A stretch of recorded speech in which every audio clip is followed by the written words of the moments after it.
Hey everybody, today we're going to talk about find the fib and no lie this strategy works.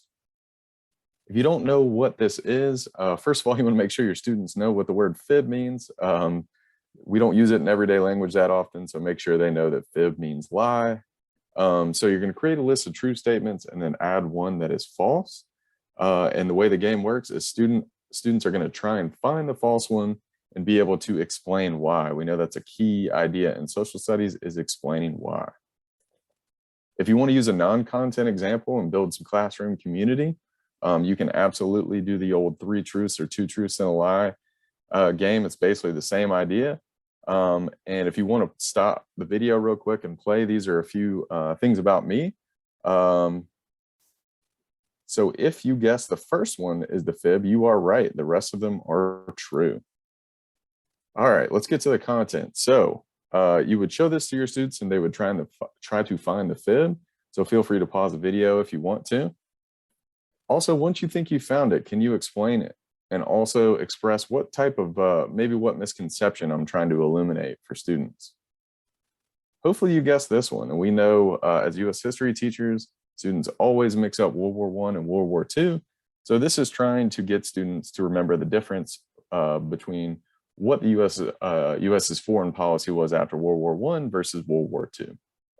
From isolation to essentially kind of a similar situation that we have today where the US is seen as a quote unquote superpower. What do you also notice about the distractors? So I didn't just throw anything in there. You should have seen a lot of connections between World War I and World War II and helping students sort of differentiate between the two. All right, let's do one more.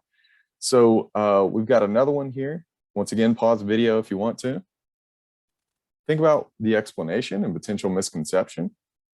And hopefully you chose this one. We're trying to look at the interstate highway system and sort of a cause and effect, chicken or the egg situation. So now with the interstates, you don't have to live right next to work. So you see the rise of suburbs. Also notice those distractors. You can see across time periods, there is a common theme of infrastructure. So being very strategic about those distractors as well. If you're looking for a great way to differentiate, you can see some of the standards that I'm hitting on the left side, but you can actually have your students make their own. So students that did not do so well on the earlier stuff, they can do the left side. And the students on the right side are the ones that are doing quite well and have done well from the start, and you can get them to look at a future unit or present day content. But whenever they make their own, you're going to have them create an explanation and also what misconception they might be illustrating in their find the fib. And the cool thing is the next day, the students can play each other's or you can use it as a review activity later on.